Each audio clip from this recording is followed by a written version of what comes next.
ஃபிரௌனே, உன்னால் முடியும் இந்த உலகத்திலே எங்களுக்கு தொல்லை தருவதற்குத்தான், இந்த உலகத்திலே எங்களை தண்டிப்பதற்குத்தான். முடிந்தால் இந்த உலகத்தில் நீ எங்களை தண்டித்துக்கொள். ஆனால் எங்களுக்கான மிகப்பெரிய ஒரு சிறப்பு மிக்க இருப்பிடம் அல்லாஹ்விடத்தில் இருக்கிறது. நாங்கள் அதுக்கு அஞ்ச போறது இல்லை. உன்னால் என்ன செய்ய முடியுமோ அதை செய்து கொள் என்று சொல்லி சவாலாக ஃபிரௌனுக்கு அவர்கள் சவால் விடுகிறார்கள். ஃபிரௌன் சொன்னால் செய்வான், வெட்டுவான், கொல்லுவான் தெரியும். தெரிஞ்சிருந்தாலும் இந்த உலகத்திலே அதை உன்னால் செய்ய முடியும், ஆனால் எங்களுக்கு மறுமையில இருக்கிறது இதற்கான கூலி என்று சொல்லி அந்த ஈமான் கொண்ட அந்த சூனியக்காரர்கள் சொன்னார்கள் என்பது எங்களுக்கு மிகப்பெரிய ஒரு சான்றாக இருக்கிறது, மிகப்பெரிய ஒரு படிப்பனையாக இருக்கிறது. எங்களுடைய ஈமானை அதிகப்படுத்திக் கொள்வதற்கான ஒரு மிகப்பெரிய ஒரு பாடம். இன்னல் ஹம்துலில்லாஹ் நஹ்மதுஹு வ நஸ்தஈனுஹு வ நஸ்தக்ஃபிருஹு வ நஊது பில்லாஹி மின் ஷுரூரி அன்ஃபுஸினா வ மின் ஸய்யிஆத்தி அமாலினா மை யஹ்திஹில்லாஹு ஃபலா முலில்ல லஹு வ மை யுலில் ஃபலா ஹாதிய லஹு அஷ்ஹது அன் லா இலாஹ இல்லல்லாஹ் وأشهد أن محمدا عبده ورسوله أما بعد فقد قال الله تعالى في القرآن الكريم بعد أعوذ بالله من الشيطان الرجيم يا أيها الناس اتقوا ربكم الذي خلقكم من نفس واحدة وخلق منها زوجها وبث منهما رجالا كثيرا ونساء واتقوا الله الذي تساءلون به والأرحام إن الله كان عليكم رقيبا يا أيها الذين آمنوا اتقوا الله حق تقاته ولا تموتن إلا وأنتم مسلمون. எல்லாம் வல்ல அல்லாஹுக்கு எல்லா புகழும் உரித்தாகட்டும். அகிலத்துக்கோர் அருக்குடையாக வந்த எம் பெருமானார் ஸல்லல்லாஹு அலைஹி வஸல்லம் அவர்கள் மீதும் அவர்களை அப்படியே பின்பற்றி வாழ்ந்த உத்தம சத்திய சஹாபாக்கள் சஹாபிய பெண்கள் மீதும் குறிப்பாக நம் அனைவர்கள் மீதும் அல்லாஹுடைய சாந்தியும் சமாதானமும் என்றென்றும் நின்று நிலவட்டும் என்று கூறியவனாக என்னுடைய ஜும்மா உரையை ஆரம்பம் செய்கிறேன். அன்புக்குரிய அல்லாஹுவின் நல்லடியார்களே, இந்த முஹர்ரம் மாதம் என்பது இஸ்லாத்தை பொறுத்த வரைக்கும் மிக சிறப்புக்குரிய கண்ணியத்துக்குரிய ஒரு மாதம்.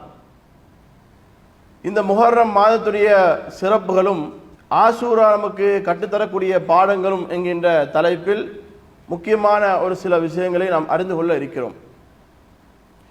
இது முஹர்ரம் மாதம், நபிகள் நாயகம் அந்த மாதத்துக்கு என்ன சிறப்பை சொன்னார்களோ, அதில் நமக்கு என்ன படிப்பினைகள் இருக்கிறதோ அதை தெரிந்து கொண்டு நம்முடைய வாழ்க்கையிலே நடைமுறைப்படுத்தக்கூடிய மக்களாக இருக்க வேண்டும்.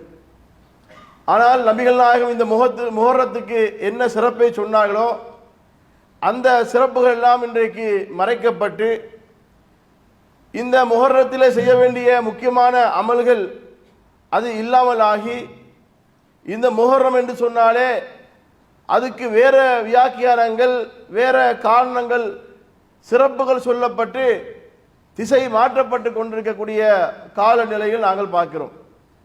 என்ன மாதிரியான நிலைகளை மக்கள் மத்தியில் இன்றைக்கு இந்த முஹர்ரம் சொல்லுகிறதுன்னு கேட்டால், அதிகமான பள்ளிவாசல்ல நம்ம பார்க்கலாம்.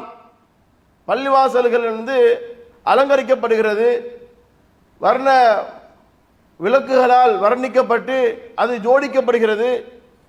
இன்னும் சொல்ல போனால் உசைன் ரலியல்லாஹு அவர்கள் இந்த முஹர்ரம் மாதத்திலே 10வது பிறையிலே ஆசுரா தினத்திலே கொல்லப்பட்டார்கள் என்பதற்காக வேண்டி முஹர்ரம் என்று சொன்னாலே அது உசைன் ரலியல்லாஹு கொல்லப்பட்ட ஆசுரா நாள் தான் என்று அந்த நாளுக்காக வேண்டி நினைவுகள் கூறப்பட்டு பள்ளிவாசல்களில் கத்தம் குர்ஆன் தமாம் செய்யப்பட்டு கந்தூரிகள் நிகழக்கூடிய நிகழ்ச்சிகளை நாங்கள் பார்க்கிறோம். அப்ப இந்த முஹர்ரம் என்றாலே அது என்ன என்றதை மறைக்கப்பட்டு வேறொரு பின்னணி அங்கே உருவாக்கப்படுகிறது. கர்பலாவிலே உசைன் ரலியல்லாஹு கொல்லப்பட்டது, அது நமக்கு இன்னும் கவலையாக இருக்கிறது. அதுக்காகத்தான் நாங்கள் துக்கத்தை அனுஷ்டிக்கிறோம் என்று ஷியாக்கள் எப்படி இந்த முஹர்ரத்தை ஆசுரானால துக்க சினமாக அனுஷ்டிக்கிறாங்களோ அதே மாதிரி உசைன் ரலியல்லாஹுக்காக வேண்டி அங்கே கந்தூரிகள் கத்தம் ஓதக்கூடிய நிகழ்வுகளை பார்க்கிறோம்.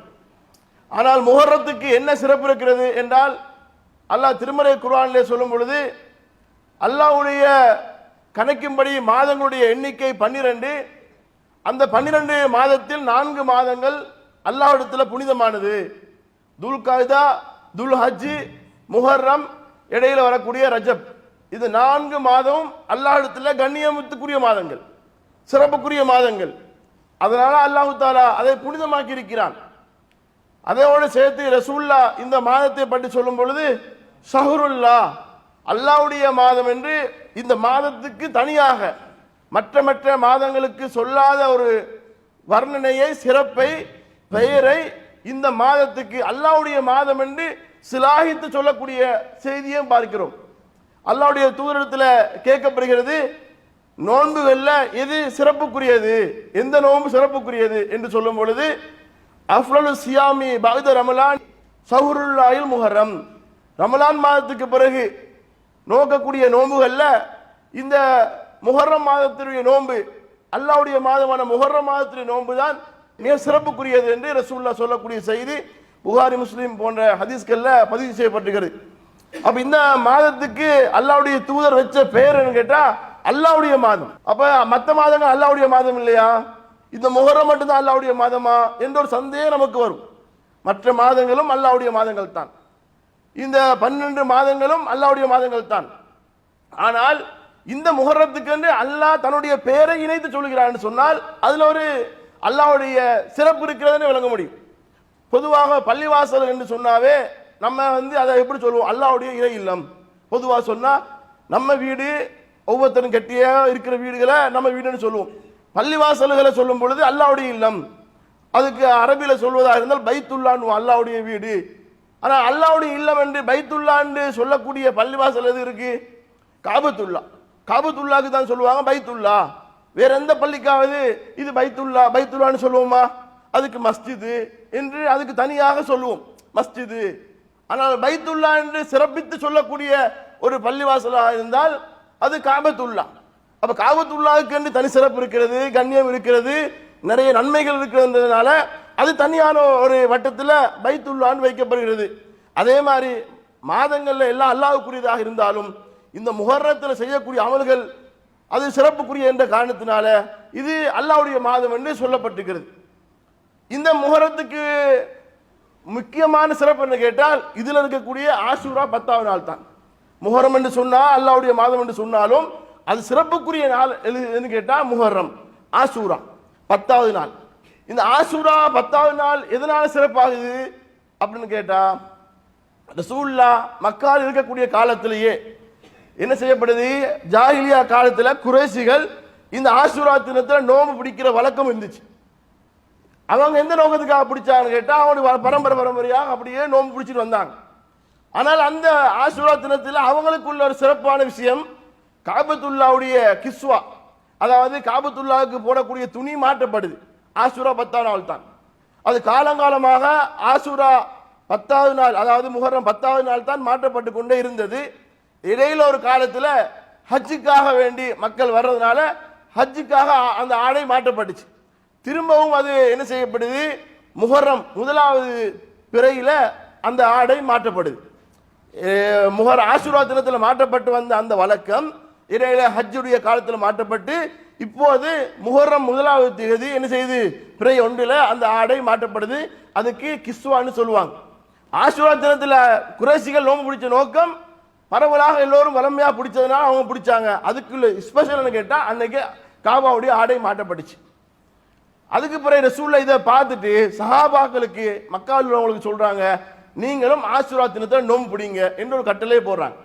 இது எப்பன்னு கேட்டா ரமலான் கடமையாவதற்கு முன்பாக, ரமலான் நோன்பு கடமையாக்கு முன்பாக ஆஷூரா தினத்துல நீங்க நோன்பு பிடிங்க என்று சொல்லி சஹாபாக்களுக்கு ரசூலுல்லாஹ் சொல்றாங்க. மக்காவில் நடந்த விஷயம். மக்கால நோன்பு பிடிச்சிட்டு அப்படியே ஹிஜ்ரத் செய்து ரசூலுல்லாஹ் மதீனாவுக்கு வராங்க. மதீனாவுக்கு ஏற்கனவே பிடிச்ச அந்த ஆஷூரா 10வது நோன்பை தான் பிடிச்சிட்டு இருக்கிறாங்க. அப்ப இடையில யாரை பார்க்கறாங்க, யூதர்களை பார்க்கறாங்க. யூதர்களை பார்த்துட்டு அவங்க ஒரு நாள் நோன்பு பிடிக்கிறாங்க. அவங்க நோன்பு பிடிக்கும் போது அவங்கள்ட்ட காரணம் கேட்கப்படுது, மா ஹாதா, இது என்னத்துக்காக இந்த நோன்பு பிடிக்கப்படுறது, ஏன் பிடிக்கிறீங்க? ஹாதா யோமுன் அலீம், இது மகத்துவத்துக்குரிய கண்ணியமிக்க ஒரு நாள் அப்படின்றாங்க. அப்ப என்னப்பா அதுல கண்ணியம் இருக்கு, என்ன சிறப்பு இருக்கு என்று யூதர்கள் இடத்துல கேட்கப்படுது.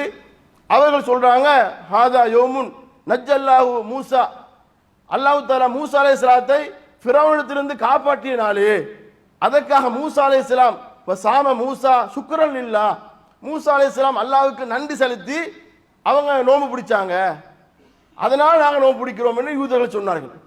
அப்போ உடனே ரசூல்லா அதை பார்த்து அந்த மக்கள்கிட்ட சொன்னாங்க, மூசா அலைஹிஸ்ஸலாம் நோன்பு பிடிச்சதுக்காக நீங்க நோன்பு பிடிப்பதாக இருந்தால் உண்மையிலே அஹகுபி மூசா மின்ஹும், அவர்களை விட அந்த யூதர்களை விட மூசாவுக்கு மிக தகுதியானவர்கள் நாங்க தான். யூதர்கள் மூசா அலைஹிஸ்ஸலாத்தை பின்பற்றுவதாக சொல்லிக்கொண்டு அவங்க பின்பற்றாம என்ன செய்றாங்க, சும்மா அவங்க விரும்பினதை செஞ்சுட்டு இருக்கிறாங்க. நாங்க மூசாவுடைய பரம்பரையில் நாங்க வர்றதுனால நாங்க உண்மையிலே மூசா நபி செஞ்சதை செய்வதற்கு நாங்க தான் அவர்களை விட மிக தகுதியானவங்க என்று சொல்லிவிட்டு ரசூல்லா நோன்பு பிடித்து விட்டு சஹாபாக்களுக்கும் நோன்பு பிடிக்குமாறு சொல்றாங்க, கட்டளையிடுறாங்க. சஹாபாக்களுக்கு நோன்பு பிடிக்க கட்டளையிடுறாங்க. அப்ப ஹிஜ்ரி 2ஆம் வருஷத்துல ரமலான் நோன்பு கடமையாக்கப்படுது. ஹிஜ்ரி 2ல கடமையாக்கப்படுது. அப்ப நோன்பு கடமையாக்கப்பட்ட பிறகு இந்த ஆஷுரா நோன்பு அது விரும்பியவங்க பிடிங்க, விரும்பியவங்க விடுங்க என்ற ஒரு சலுகை வழங்கப்படுது. அப்ப ஆரம்பத்தில் பிடிக்கணும் என்ற ஒரு கட்டளை மாதிரி கடமை மாதிரி இருந்தது. ரமலான் நோன்பு எப்ப கடமையாக்கப்படுதோ அப்ப இது உபரியாக சுன்னத்தாக மாறுது. சுன்னத்தா மாறினாலும் அதுக்கான காரணத்தை ரசூலுல்லாஹ் சொல்றாங்க, மூசா அலைஹிஸ்ஸலாம் அல்லாஹ்வுக்கு நன்றி செலுத்தி பிடிச்ச நோன்பு, அதனால நீங்களும் பிடிங்கன்னு சொல்லி எங்களுக்கு அந்த நோன்பை பிடிப்பதற்கு ரசூலுல்லாஹ் என்ன செஞ்சிருக்கிறாங்க, கட்டளை இட்டிருக்கிறாங்க. இது கட்டாயம் பிடிச்சி ஆகணும், பிடிக்காதவங்க பாவி குற்றவாளி என்று என்ன செய்ய முடியாது, சொல்ல முடியாது என்றால் இது சுன்னத்தான விஷயம். சுன்னத்தான விஷயத்துக்கு கடமை என்று என்ன செய்ய முடியாது, சொல்ல முடியாது. அப்ப ரசூலுல்லாஹி ஸல்லல்லாஹு அலைஹி வஸல்லம் நோன்பு பிடிச்சி சஹாபாக்களுக்கு நோன்பு பிடிக்க சொன்னாங்க. இந்த நோன்பு ரசூலுல்லாஹ் பிடித்திட்டு இருக்கக்கூடிய காலகட்டத்தில் ஒரு சில காலத்துக்கு பிறகு ரசூலுல்லாஹ்வுக்கு சஹாபாக்களால எடுத்து சொல்லப்படுது. என்ன சொல்லப்படுது, நாங்க பிடிக்கக்கூடிய இந்த ஆஷுரா நாள் நோன்பு இதே மாதிரி யூதர்களும் பிடிச்சிட்டு இருக்கிறாங்களே, யூதர்களும் பிடிக்கிறாங்க, அப்ப நாங்களும் அதே நாள நோன்பு பிடிக்கிறோம், யூதர்களும் பிடிக்கிறாங்க, அப்ப நாங்க 2 பேரும் செய்யறது ஒரே விஷயமா இருக்கிறது அப்படின்னு சொல்லி அந்த யூதர்கள் செய்யக்கூடிய காரியத்தை நாங்கள் பின்பற்றுவதாக சஹாபாக்கள் நினைத்து ரசூலுல்லாஹ்ட்ட கேட்கிறாங்க. ஆரம்பத்தில் ரசூலுல்லாஹ் யூதர்களுக்கு ஒப்பாக யூதர்களை செய்யக்கூடிய காரியத்தை செய்யக்கூடியவர்களாக ரசூலுல்லாஹ் இருந்தாங்க. யூதர்கள் செஞ்சா அதுக்கு எதிராக செய்யணும், மாற்றமா செய்யணும் அப்படி என்ன ரசூலுல்லாஹ் ஆரம்பத்தில் இருக்கல, அவங்களுக்கு ஒத்து போற வகையில தான் ரசூலுல்லாஹ் இருந்தாங்க. எப்ப அவங்க வேணுமென்றே இந்த மார்க்கத்தை புறக்கணிச்ச ஆரம்பிச்சாங்களோ எல்லா விஷயத்திலையுமே யூதர்களுக்கு மாற்றமா செய்யறதுக்கு ரசூலுல்லாஹ் வலியுறுத்துறாங்க. உதாரணத்துக்கு ரசூலுல்லாஹ் ஆரம்பத்தில் முடிய என்ன செய்வாங்க, முடிய இழுத்து முன்னால் நெத்தியில பிரிச்சு வாருவாங்க. யூதர்கள் அப்படித்தான் வாரிட்டு இருந்தாங்க. ஆனா முஸ்லிம்கள் என்ன செய்வாங்க, முடிய அப்படியே மேலே இழுத்து மேலால வாருவாங்க நடுவால. அப்ப யூதர்கள் செய்யக்கூடிய விஷயத்தை செஞ்சுட்டு ரசூல் அதுக்கு பிறகு சொல்றாங்க, யூதர்களுக்கு மாற்றமா செய்யுங்க. யூதர்கள் மீசையை என்ன செய்றாங்க, வளர்க்குறாங்க, தாடியை வலிக்கிறாங்க, நீங்க தாடியை வளருங்க, மீசையை கத்தறீங்க. யூதர்கள் என்ன செய்வாங்க, செருப்பு போட்டு தொழ மாட்டாங்க, அதனால நீங்க செருப்பு போட்டு தொழுங்க என்று எல்லா விஷயத்திலையும் யூதர்களுக்கு மாற்றமா செய்யறதுக்கு ரசூலுல்லாஹ் என்ன செய்றாங்க, கட்டளை போடுறாங்க. அப்ப அப்படியான ஒரு கட்டளை தான் ரசூலுல்லாஹ் என்ன செய்றாங்க கேட்டா, இந்த விஷயம் ரசூலுல்லாஹ்க்கு சொல்லப்பட்ட உடனே ரசூலுல்லாஹ் சொல்றாங்க, அடுத்த வருஷம் நான் உயிரோடு இருந்தால் என்ன செய்வேன், நான் 9ஐயும் சேர்த்து பிடிப்பேன் என்றான். ரசூலுல்லாஹ் ஆஷூரா 10ஆம் நாள் தான் நோன்பு பிடிச்சிட்டு இருக்கிறாங்க. ரசூலுல்லாஹ்க்கு எடுத்து சொல்லப்படுது, யூதர்களுக்கு ஒப்பான மாதிரி இருக்கு என்று சொல்லப்பட்டவுடன் ரசூலுல்லாஹ் சொல்றாங்க, அடுத்த வருஷம் நான் உயிரோடு இருந்தால் 9ஐயும் சேர்த்து பிடிப்பேன் என்றாங்க. ஆனால் அடுத்த வருஷம் ரசூலுல்லாஹ் உயிரோடு இருக்கல. அப்ப யூதர்களுக்கு மாற்றமா செய்யணும் என்று ரசூலுல்லாஹ் அப்பவே முடிவெடுத்தாங்களே, யூதர்களுக்கு மாற்றமா செய்ய முடிவெடுத்த ரசூலுல்லாஹ் உண்மையிலே செய்வதாக இருந்தால் யூதர்களுக்கு மாற்றமாக அந்த தினத்திலேயே முடிவெடுத்திருக்கலாம். எப்படி முடிவெடுத்திருக்கலாம், ரசூலுல்லாஹ் பிடிக்கிற நோன்பு 10ஆம் நோன்பு, யூதர்களும் பிடிக்கிற 10ஆம் நோன்பு, யூதர்களுக்கு மாற்றமா செய்யணும், அடுத்த நாள் 11வது நாளை நோன்பு பிடிங்க, அப்ப நாம யூதர்களுக்கு மாற்றமா செஞ்ச மாதிரி ஆகும் என்று சொல்லி ரசூலுல்லாஹ் சொல்லியிருக்கலாம். ஆனா ரசூலுல்லாஹ் 9ஐத்தான் நான் பிடிப்பேன் என்றாங்க. அப்ப 9ஐத்தான் பிடிப்பேன் என்று அர்த்தத்தில் என்ன விளங்குது கேட்டா, 9ஐத்தான் பிடிக்கணும், 9 10 தான். ஆனா இன்றைக்கு யூதர்களுக்கு நாங்க மாற்றமா தான் செய்யணும் என்பதற்காக வேண்டி என்ன செய்வாங்க கேட்டா, 10 பிடிச்சிட்டு 11ஐயும் பிடிப்பாங்க. ஏன்னா நாங்க யூதர்களுக்கு மாற்றமா செய்யறேன்னு சொன்னா 9 பிடிக்கலாம், 10 பிடிக்கலாம். ஏன்னா ரசூலுல்லாஹ் சொன்ன செய்தி அஹ்மத் பைஹக்கியில வருது, நீங்க யூதர்களுக்கு மாற்றமா நடங்க, அதாவது ஆஷூராக்கு முந்தியோ பிந்தியோ ஒரு நாள் நோன்பு பிடிங்க என்று வரக்கூடிய செய்தி அது பலகீனமான செய்தி. அப்ப யூதர்களுக்கு மாற்றமா செய்வதாக இருந்தால் ரசூலுல்லாஹ் எப்ப சொல்லிக்கணும், 11 சேர்த்து பிடிங்கன்னு சொன்னா அது லேசான விஷயம், அடுத்த நாள் நோன்பு பிடிச்சிருக்கலாம். ஆனா ரசூல் அப்படி சொல்லாம அடுத்த வருஷம் நான் இருந்தா 9 பிடிக்கிறேன்னு சொன்ன அந்த அர்த்தத்திலிருந்து நம்ம விளங்க வேண்டிய விஷயம் 9 தான் பிடிக்கணும், 9, 10. அது மீறி நாங்கள் யூதருக்கு மாற்றமா செய்ய போறோம்னு சொல்லி என்ன செய்யக்கூடாது, நாங்க 10, 11 பிடிக்க கூடாது. அதான் அந்த விஷயத்தை விளக்கணும். நிறைய பேர் என்ன செய்யறாங்கன்னா அப்படித்தான் பிடிக்கிறாங்க. ரசூலுல்லாஹ் சொன்ன விஷயத்தை நம்ம நிறைவேற்றினா தான் எங்களுக்கு நன்மை. நாங்க மார்க்கத்தை என்ன செய்ய முடியாது, புதுசா உருவாக்க முடியாது, நாங்களா ஒன்றை தீர்மானிக்க முடியாது. மார்க்கம் என்பது ரசூலுல்லாஹ்வோட அது முற்று பெற்று விட்டது. அப்ப ரசூலுல்லாஹ் எதை எங்களுக்கு வழிகாட்டினாங்களோ அதைத்தான் ரசூலுல்லாஹ் சொன்னதைத்தான் செஞ்சதைத்தான் நாங்க செய்யணும். அப்ப இந்த ஆஷூரா தினத்துல நாங்க பெற வேண்டிய மிக முக்கியமான பாடம் படிப்பினை என்ன கேட்டா, சென்ற ஜும்மால கூட உங்களுக்கு அதுதான் நினைவூட்டப்பட்டது. என்ன, அல்லாஹ் எங்களுக்கு தந்திருக்கக்கூடிய அருக்கொடைகளை நாங்க நினைத்து அல்லாஹ்வுக்கு நன்றி கடன் செலுத்த வேண்டும். அந்த வேலையைத்தான் மூசா அலைஹிஸ்ஸலாம் செஞ்சார்கள்.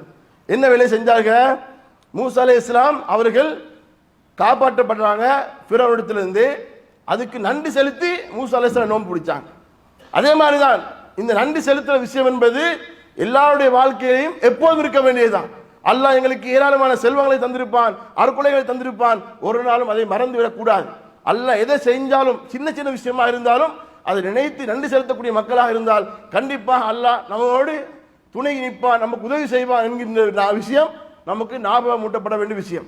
இப்ப இந்த சம்பவத்தில் மூசா அலைஹிஸ்ஸலாமுடைய அந்த வாழ்க்கையில் நடந்த மிக முக்கியமான சம்பவம் திருமறை குர்ஆனில் பேசப்படுது. என்ன பேசப்படுது? மூசா அலைஹிஸ்ஸலாம் நபியாக வந்தது பனு இஸ்ரவேலருக்கு. அங்க கொடிய ஒரு மன்னன், அநியாயக்காரன், அட்டூழியக்காரன் ஃபிரௌன் என்று சொல்லக்கூடியவன், அவனை எதிர்த்து யாரும் வரக்கூடாது, பேசக்கூடாது என்பதற்காக வேண்டி ஆண் குழந்தையெல்லாம் கொண்டிருந்தான். அந்த நேரத்தில் மூசா அலைஹிஸ்ஸலாம் பிறக்கிறாங்க, எல்லாருக்கும் தெரிஞ்ச செய்தி. அப்பவும் ஃபிரௌனுடைய வீட்டிலேயே வளர்க்கப்பட்டு அவர் என்ன செஞ்சாரு, வளர்ந்தாரு.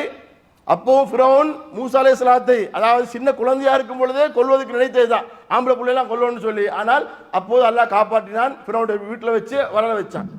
அதே போன்ற இடையில மூசா அலைஹிஸ்ஸலாம் ஃபிரௌனுடைய வீட்டில் வளர்ந்து பெரிய ஒரு ஆளாக வெளியான பிறகு வெளியே போற சந்தர்ப்பத்தில் பனு இஸ்ரவேலர்களில் ஒருவர் என்ன செய்கிறாரு, மூசா அலைஹிஸ்ஸலாத்தை உதவி கூப்பிடுறாங்க. மூசாவே இவன் அடிக்கிறான், கொஞ்சம் காப்பாத்துக்கன்னு கூப்பிடுறாங்க. மூசா போய் அவனை காப்பாற்றுறது போகும்பொழுது ஒரு அடி அடிக்கிறாங்க, அந்த எதிரி செத்துடுறான். செத்த உடனே எல்லாரும் பேசிக்கொள்றாங்க, மூசா கொலை செஞ்சிட்டாரு. அப்புறம் மூசா அலைஹிஸ்ஸலாம் ஒளிஞ்சு போய் இருந்தாங்க. அடுத்த நாளும் திரும்பவும் என்ன செய்யறான், அந்த மனிதன் திரும்பவும் சண்டை பிடிச்சிட்டு மூசா அலைஹிஸ்ஸலாத்தை ஹெல்ப் கூப்பிடுறான். அப்ப மூசா சொன்னாரு, நீ ஒரு அநியாயக்காரன், என்ன வம்புல மாட்ட போறாய் என்று சொல்லி கோபத்துல முன்னுக்கு வரும் பொழுது அவன் ஓடி போயிட்டு சொன்னான், மூசா என்னையும் கொல்ல வராரு என்று சொல்லி ஒரு ஃபித்னா கிளப்பி விட்டான். உடனே அந்த பனு இஸ்ரவேல்ல ஒரு மனிதர் சொன்னாரு, ஃபிரௌனுடைய ஆட்கள் உங்களை கொல்லை செய்வதற்காக வேண்டி திட்டம் போட்டு தேடிட்டு இருக்கிறாங்க, இங்க நிக்காதீங்கன்னு சொல்லி அவர்கிட்ட சொல்லவும் மதீனா என்று சொல்லக்கூடிய நகரத்துக்கு அவர் போறார். அப்ப ஃபிரௌனிடத்திலிருந்து அங்கேயும் காப்பாற்றப்பட்டார். அதே மாதிரி கடைசியாக ஃபிரௌனிடத்திலிருந்து காப்பாற்றப்பட்ட சம்பவம் தான் இந்த ஆஷூரா தினத்தில் முக்கியமான விஷயமா பேசப்படுது. என்ன விஷயம் பேசப்படுது? அல்லாஹ் தஆலா மூசா அலைஹிஸ்ஸலாத்தை நபியாக அனுப்பிய பிறகு ஃபிரௌனிடத்துல போய் மூசா அலைஹிஸ்ஸலாம் சொல்றாரு, யா ஃபிரௌன் இன்னி ரசூலும் மிர் ரப்பில் ஆலமீன், ஃபிரௌனே நான் அல்லாஹ்வுடைய தூதராக வந்திருக்கிறேன், நான் ரசூலாக வந்திருக்கிறேன், அதனால நான் சொல்றதை நீங்க ஏற்றுக்கொள்ளுங்கன்னு சொல்லி ஃபிரௌன்ட்ட சொல்றாங்க. ஃபிரௌன் கேட்கிறான். இல்ல, ஃபிரௌன் என்ன கேட்கிறான், நீ அல்லாஹ்வுடைய இறை தூதர் என்பதற்கு என்ன அத்தாட்சி, என்ன சான்று?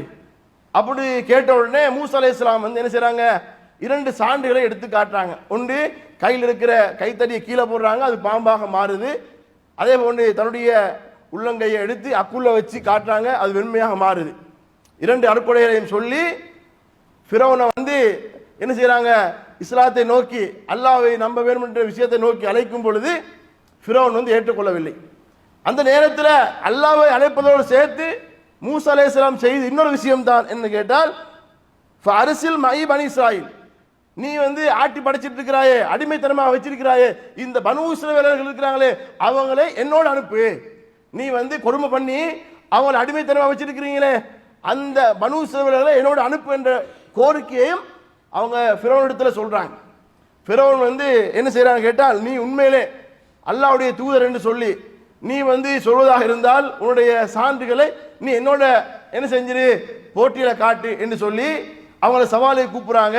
ஃபிரௌன் உடனே என்ன செய்யறான், தன்னுடைய கூட்டாளிகளை படையாட்களை அனுப்பி ஊர்ல இருக்கக்கூடிய மிகப்பெரிய தந்திர வித்தைக்காரர்களை என்ன செய்றாங்க, அழைச்சி அவங்கள்ட்ட சொல்றாங்க, நீங்க மூசாவோட என்ன செய்யுங்க, இந்த வித்தையை செஞ்சு நீங்க வெல்லுங்க, வெற்றி பெறுங்கன்னு சொல்லி ஃபிரௌன் என்ன செய்யறான், அந்த அவனுடைய சூனியக்காரர்களுக்கு கட்டளை போடுறான். அப்ப சூனியக்காரர்கள் என்ன கேட்கிறாங்க, ஃபிரௌன் இடத்துல, நாங்க இந்த மூசா இடத்துல இந்த விஷயத்துல வென்று விட்டால் நீங்க எனக்கு என்ன தருவீங்க என்று ஒவ்வொரு சூனியக்காரர்களும் கேட்கிறாங்க. அப்ப கேட்கும் பொழுது சூனியக்காரர்களுக்கு ஃபிரௌன் சொல்றான், உங்களுக்கு நான் தரக்கூடிய பரிசு என்ன தெரியுமா, எனக்கு பக்கத்திலே நான் உங்களை உட்கார வைப்பேன், நீங்க எல்லாம் எனக்கு பக்கத்துல உட்காரலாம். ஃபிரௌன் இடத்துல பக்கத்துல உட்காரணும் என்பது என்னது, அமைச்சர்கள் மிகப்பெரிய முக்கியமானவர்கள் தான் உட்காருவாங்க. அப்படியான பதவியை நான் உங்களுக்கு தாரேன்னு சொல்லி இந்த போட்டியில வென்று காட்டுங்க என்று சொல்லி என்ன செய்றாங்க, பரிசையும் முன்கூட்டி சொல்லி அனுப்புறாங்க. போட்டிக்கு போகும் பொழுது மூசா நபிட்டு சொல்றாங்க, அந்த ஆக்கள் சூனியக்காரங்க, நீங்க உங்களோட வித்தையை போடுங்கன்னு சொல்லி மூசா நபி சொல்றாரு, நீங்க போடுங்க உங்களோட வித்தைகளை. மூசா நபி சொன்ன உடனே அவர்கள் என்ன செய்றாங்க, கயிறுகளை போடுறது, கயிறுகளை போட்டார்கள். அந்த கயிறுகள் பாம்பு போன்று நெளிவதை போன்று மக்களுடைய கண்ணுக்கு அது பிரமையை ஊட்டப்பட்டது, மக்களுடைய கண்ணுக்கு பிரமை ஊட்டப்பட்டது, பாம்பு போன்று சுழுவதை போன்று, பாம்பா மாறல, பாம்பு போன்று கண்களுக்கு வித்தை சிகிர் சூனியமாக அது காட்டப்பட்டது. உடனே மூசா அலைஹிஸ்ஸலாம் கைத்தறியை போடுறாங்க. அது அவர்கள் போட்ட அந்த வித்தைகளை அது என்ன செய்து அப்படியே எல்லாத்தையும் சாப்பிட்டு விட்டது. இந்த வித்தையை அந்த வித்தைக்காரர்கள்லாம் பார்த்து விட்டு, நாங்க தான் ஊர்ல இருக்கக்கூடிய வித்தைகள்லயே மிகப்பெரிய ஆக்கள், நாங்க செஞ்ச மெஜிக்கை விட, நாங்க செஞ்ச சூனியத்தை விட மூசா போட்ட கம்பு உண்மையிலே பாம்பா மாறி அது ஆச்சரியமான ஒரு விஷயமா மாறிட்டே என்று அந்த சூனியக்காரருக்கு சொக்காகுது. அடே அவருக்கு ஆச்சரியம். ஆச்சரியத்துல உடனே என்ன செய்யறாங்க கேட்டா, மூசாவே உங்களுடைய ஹாரோனுடைய இறைவனாக அல்லாஹ்வை நாங்கள் ஏற்றுக்கிட்டோம், நாங்கள் நம்பி விட்டோம் என்று சொல்லி அந்த அத்தாட்சியை பார்த்தவுடன் நம்பிக்கையை கொள்றாங்க, ஈமான் கொள்றாங்க. உடனே இதை பார்த்து விட்டு ஃபிரௌனுக்கு எவ்வளவு கோபம் இருக்கும். ஃபிரௌனுடைய ஆட்களாக ஃபிரௌன் சவாலுக்கு கூட்டி வந்தவர்கள் அந்த போட்டியில தோல்வி அடைந்து அவன் எதிர்த்தரப்போட போய் சரண்டர் ஆகிறன்னு சொன்னா ஃபிரௌனுக்கு மிகப்பெரிய அவமானம். உடனே ஃபிரௌன் கேட்கிற அந்த மக்களை பார்த்து, நான் உங்களுக்கு அனுமதி தருவதற்கு முன்னாடி நீங்க எப்படி போய் அவன்கிட்ட ஈமான் கொள்வீங்க, அவன்கிட்ட போய் நீங்க எப்படி சரண்டர் ஆகுவீங்க என்று எச்சரிக்கை செய்யக்கூடிய தொனியில கேட்கிறான். உடனே ஃபிரௌன் எச்சரிக்கை செய்கிறான், நான் உங்க எல்லாரும் என்ன செய்ய போகிறேன், மாறுகாய் வெட்டப் போகிறேன், உங்கள் அத்தனை பேரையும் சிலுவையிலே அறையப் போகிறேன் என்று அவர்களுக்கு உயிர் அச்சுறுத்தல் கொடுக்கப்படுகிறது. பயங்கரமான முறையிலே உயிர் அச்சுறுத்தல். உண்மையிலே இது சாதாரண ஒரு மனிதர் சொல்வதாக இருந்தால் அவங்க பயப்பட மாட்டாங்க. இதை செய்யற சொன்னது யாருன்னு கேட்டா வளமையா செய்யக்கூடியவர்கள் தான். அப்படியான ஆற்றல் மிக்கவன், ஆணவக்காரன், அநியாயக்காரன் இது மாதிரியான ஒரு அதிகார துணியிலே சொல்லுகிறான், உங்கள் எல்லோரையும் நான் கொல்லப் போகிறேன், கைகாலை வெட்டி சிலுவையிலே அறைய போகிறேன் என்று சொன்ன நேரத்தில் கூட அவர்களுடைய ஈமான், அந்த சற்று நேரத்தில் ஈமான் கொண்டவர்கள், அல்லாஹ்வுடைய அற்புதத்தை நேரில் கண்கூடாக பார்த்தவர்கள், அவர்களுடைய உள்ளத்தில் ஈமான் அல்லாஹ் தஆலா அதிகப்படுத்தி அவருடைய வாயிலிருந்து சொன்ன வார்த்தைகள் என்ன தெரியுமா, நாம் இன்றைக்கு ஏகத்துவத்தில் பல வருடங்களாக இருக்கிறோம். இந்த ஏகத்துவ கொள்கையில பல சவால்களை பல பிரச்சனைகளை ஒவ்வொரு காலகட்டத்திலையும் நாம் கண்டிருக்கிறோம். அப்படி இருந்த நமக்கு கூட வராத அந்த உறுதி, அந்த ஈமான் அந்த சற்று நேரத்தில் வந்த அந்த சூனியக்காரருடைய உள்ளத்தில் மிகப்பெரிய அளவுக்கு வந்து சொல்றாங்க ஃபிரௌன் இடத்துல, ஃபிரௌனே உன்னால் முடியும் இந்த உலகத்திலே எங்களுக்கு தொல்லை தருவதற்குத்தான், இந்த உலகத்திலே எங்களை தண்டிப்பதற்குத்தான், முடிந்தால் இந்த உலகத்தில் நீ எங்களை தண்டித்துக்கொள், ஆனால் எங்களுக்கான மிகப்பெரிய ஒரு சிறப்பு மிக்க இருப்பிடம் அல்லாஹ்விடத்தில் இருக்கிறது, நாங்கள் அதுக்கு அஞ்ச போறது இல்லை, உன்னால் என்ன செய்ய முடியுமோ அதை செய்து கொள் என்று சொல்லி சவாலாக ஃபிரௌனுக்கு அவர்கள் சவால் விடுகிறார்கள். ஃபிரௌன் சொன்னால் செய்வான், வெட்டுவான், கொல்லுவான் தெரியும், தெரிஞ்சிருந்தாலும் இந்த உலகத்திலே அதை உன்னால் செய்ய முடியும், ஆனால் எங்களுக்கு மறுமையிலே இருக்கிறது இதற்கான கூலி என்று சொல்லி அந்த ஈமான் கொண்ட அந்த சூனியக்காரர்கள் சொன்னார்கள் என்பது எங்களுக்கு மிகப்பெரிய ஒரு சான்றாக இருக்கிறது, மிகப்பெரிய ஒரு படிப்பனையாக இருக்கிறது, எங்களுடைய ஈமானை அதிகப்படுத்திக் கொள்வதற்கான ஒரு மிகப்பெரிய ஒரு பாடம். அதுக்கு பிறகு அவர்கள் என்ன செய்றாங்க, அந்த இடத்துல தப்பி போறாங்க. இறைவன் அல்லாஹ் தஆலா மூசா அலைஹிஸ்ஸலாத்துக்கு வஹியா சொல்கிறான், அன் அஸ்ரி பி இபாதி இன்னக்கும் முத்தபிஊன், மூசாவே இந்த பனூ இஸ்ரவேலர்களை நீ என்ன செஞ்சிரு, ஊரை விட்டு இரவோடு இரவாக கூட்டிட்டு போன்னு சொல்லி அல்லாஹ் தஆலா கட்டளை போடுறான். இரவோடு ரூபா கூட்டி போய் சொல்றான். பொதுவாக ஃபிரௌனை பத்தி தெரியும், இவன் தப்பி போறேன் அவனுக்கு தெரியும்னு சொன்னா பகல் நேரத்தில் அவன் உண்மையிலே தண்டிப்பான். அப்ப அவன் தூங்குற நேரத்தில் கண் தெரியாத நேரத்தில் தப்பிச்சு போறதுதான் லேசானது என்றதுனால அல்லாஹ் தஆலா இரவுல போய் சொல்றான். அப்படி அல்லாஹ் சொல்லும்பொழுது கூட எப்படி சொன்னால், நீங்க இரவுல போவீங்க, ஆனால் நீங்கள் பின்தொடர்ந்து வரப்படுவீங்க, உங்களுக்கு பின்னாடி அவங்க பின்தொடர்ந்து வருவாங்க, இருந்தால் நீங்க போங்கன்னு சொல்றான். அப்படி போறாங்க. போற நேரத்தில் ஒரு கட்டத்திலே ஃபிரௌன் கேள்விப்பட்டு துரத்தி வருகிறான். துரத்தி வரக்கூடிய நேரத்திலே நேருக்கு நேராக அவர்கள் எதிர்கொள்ளப்படுகிறார்கள். ஃபிரௌனுடைய படையை முன்னுக்கு முன்னால் பார்க்கிறாங்க. எந்த ஃபிரௌனை விட்டு ஓடி வந்தார்களோ அந்த ஃபிரௌனுடைய படை முன்னுக்கு நிற்கிறது. இந்த பக்கம் ஓட முடியாது, கடல் தடுத்து நிற்குது. வசமா மாட்டிக்கிட்டாங்க.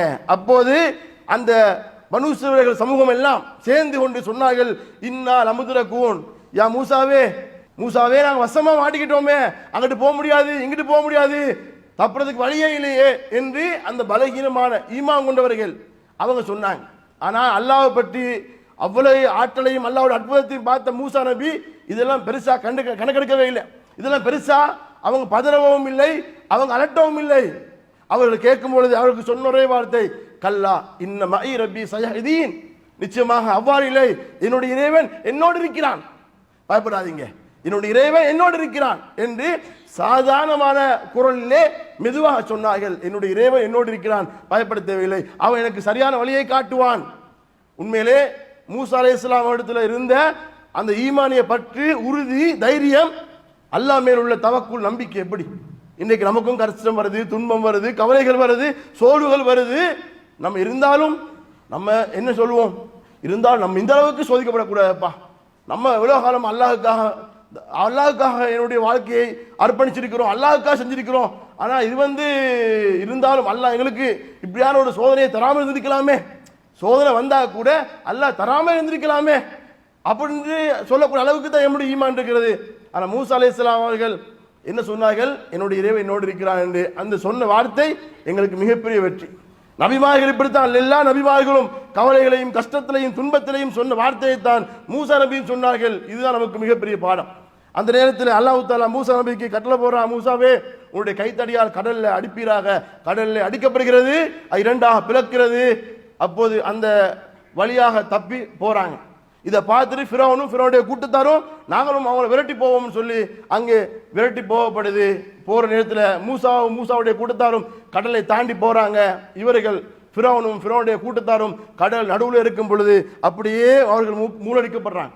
அல்லாஹ் திருமறை குர்ஆனில் சொல்லும் பொழுது அதை தெளிவாக சொல்லி காட்டுகிறான். எப்படி, வைது ஃபரக்னா பிக்குமுல் பஹ்ர ஃபஅன்ஜைனாக்கும் வஅக்ரக்னா ஆல ஃபிரௌன வஅன்தும் தன்னுரூன், நீங்கள் அவர்களை கண்ணால் பார்த்து கொண்டிருக்கும் பொழுது அவர்களை நாங்கள் அப்படியே மூழ்கடித்தோம்.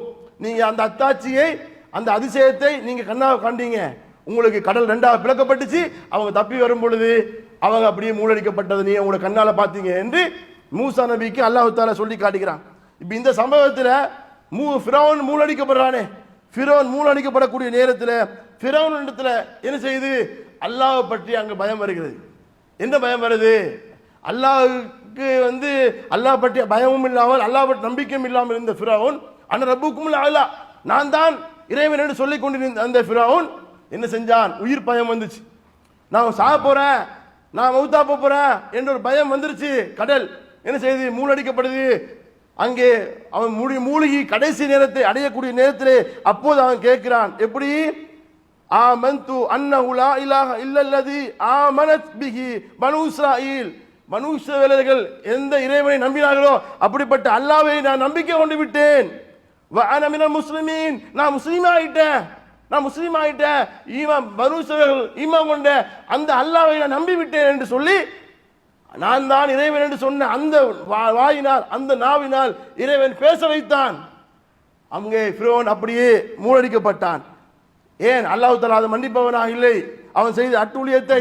அப்போது அல்லாஹ் தஆலா அவனை பார்த்து சொன்ன வார்த்தை என்ன தெரியுமா, ஃபல் யௌம நுனஜ்ஜீக பிபதனிக லிதகூன லிமன் ஹல்ஃபக ஆயா, உன்னை உடலோடு உன்னை காப்பாற்றுகிறோம், உனக்கு பின்னாடி வரக்கூடியவர்களுக்கு அத்தாட்சியாக காப்பாற்றும். கடல்ல மூழ்கடிக்கப்பட்டான். மூழ்கடிக்கப்பட்ட பிறகு பொடி அப்படியே கடல்ல வேறு திசைக்கு அங்கே செல்லாமல் மக்களுடைய பார்வைக்கு அந்த ஃபிரௌனுடைய பொடி கண் பார்வைக்கு வர வேண்டும் என்பதற்காக வேண்டி அல்லாஹ் தஆலா அந்த பொடியை காப்பாற்றி கரைக்கு ஒதுக்கினான். அதை அல்லாஹ் சொல்லும் பொழுது உடலோடு உன்னை காப்பாற்றினோம். உடலோடு காப்பாற்றினா அவன் சாகிற அந்த கட்டம், சக்கராத்தோடு இருக்கக்கூடிய அந்த நிலையிலே அவன் கரையே ஒதுக்கப்பட்டான். அப்போது அந்த மக்களுக்கு அது ஆச்சரியமா இருக்குமே, அடே நான் தான் இறைவன் தான், எங்களை எல்லாம் எவ்வளவு ஆட்டு படைச்சான், எவ்வளவு ஒரு ஆதிக்கத்தோடு இருந்தா, அவனுக்கு என்ன படையா பட்டாளமா அதிகாரமா செல்வாக்கா மக்களா, இப்படி இருந்து ஃபிரௌனா இப்படி சீரழிந்து சின்ன பின்னமாக இருக்கிறார் என்று மக்கள் அதை பார்த்து படிப்பிற பெற வேண்டும் என்பதற்காக வேண்டி இறைவன் அந்த ஃபிரௌனுடைய விஷயத்திலே மக்களுக்கு படிப்பினையாக வச்சான். அப்ப நாங்க விளங்க வேண்டிய விஷயம், இது ஃபிரௌனுடைய விஷயத்திலிருந்து பொருளாதாரமோ செல்வமோ அதிகாரமோ படைபலமோ மனுஷனை உலகத்தில் காப்பாற்றாது. அது அல்லாஹ்வுடைய நம்பிக்கைக்கு நிகராக எதுவும் இருக்காது. அல்லாஹ்வுடைய நம்பிக்கை ஈமான் தான். இந்த உலகத்தில் அவன் வெற்றி பெற வேண்டும் என்றால் அதுதான் மிகப்பெரிய ஒரு ஆயுதம். அந்த ஈமான் என்பது நம்முடைய உள்ளத்தில் எப்போதும் ஆழமாக இருக்க வேண்டும் என்பது இந்த ஆஷூரா தினத்திலே நாம் பெற வேண்டிய மிக முக்கியமான படிப்பினை என்று கேட்டு என்னுடைய முதல் உரையை முடித்துக் கொள்கிறேன். அல்ஹம்துலில்லாஹ் வஸ்ஸலாத்து வஸ்ஸலாமு அலா ரசூலில்லாஹ் அம்மா பஅத். அன்புக்குரிய அல்லாஹ்வினுடைய நல்லடியார்களே, இந்த முஹர்ரம் மாதத்தில் ஆஷூரா தினத்தில் 10வது நாள் பிடிக்கக்கூடிய இந்த மிக முக்கியமான நோன்பு என்பது அதிகமான நன்மைகள் தரக்கூடிய ஒரு காரியம். அல்லாஹ்வுடைய தூதர் சொல்லும் பொழுது இந்த நோன்பை பற்றி சொல்றாங்க, ஒரு வருடத்திலேயே முந்திய பாவம் மன்னிக்கப்படும். ஒரு வருடத்திலேயே முந்திய பாவங்கள் மன்னிக்கப்படக்கூடிய அளவுக்கு இந்த ஆஷூரா நோன்பு உங்களுக்கு சிறப்பு மிக்கதாக ரசூலுல்லாஹ் சொல்றாங்க. அப்ப நாம இந்த ஆஷூரா தினம் நோன்பு நமக்கு கடமை இல்லை என விட்டாலும் ரசூலுல்லாஹ் இந்த நோன்பை பிடித்திருக்கிறாங்க, சஹாபாக்களுக்கு பிடிக்க சொல்லியிருக்கிறாங்க. அதனுடைய மகத்துவம் சிறப்பு மூசா அலைஹிஸ்ஸலாத்தை கண்ணியப்படுத்தக்கூடிய விதத்தில் அது இருந்தாலும், அது மூசா அலைஹிஸ்ஸலாத்துடைய ஒரு செயல்பாடாக இருந்தாலும் நாமளும் அதை செய்ய வேண்டும். நாம் அதை செய்வதனால் நமக்கு நன்மைகள் கிடைக்கும் என்று ரசூலுல்லாஹ் சொல்றாங்க. நமக்கு கிடைக்கக்கூடிய நன்மை என்பது நாம் இந்த ஆஷூரா தினத்தில் 9வது நாளையும் 10வது நாளையும் நாங்கள் நோன்பு பிடிச்சோம்னு சொன்னால் அதுக்காக இறைவன் நம்முடைய ஒரு வருடத்திலேயே முந்திய பாவத்தை மன்னிக்கிறான். 2 நோன்பு பிடிக்கிறீங்க, ஒரு வருடத்திலேயே முந்திய பாவம் மன்னிக்கப்படுது. இதுக்கு முன்னாடி துல்ஹஜ் மாதத்தில் அரஃபாவுடைய நோன்பு பிடிச்சோம், அது 2 வருடத்திலேயே பாவம் முந்திய பிந்திய வருடத்திலேயே பாவம் மன்னிக்கப்பட்டுச்சு. அதே மாதிரி இப்படி ஒரு சந்தர்ப்பத்தை அல்லாஹ் தந்திருக்கிறான். அந்த சந்தர்ப்பத்தை பயன்படுத்தி அந்த நன்மையை அடையக்கூடிய மக்கள் அல்லாஹ் தஆலா நம் அனைவரையும் ஆக்கில் புரிவானாக. வாஹிரு தாவானா அல்ஹம்துலில்லாஹி ரப்பில் ஆலமீன். அஸ்ஸலாமு அலைக்கும்.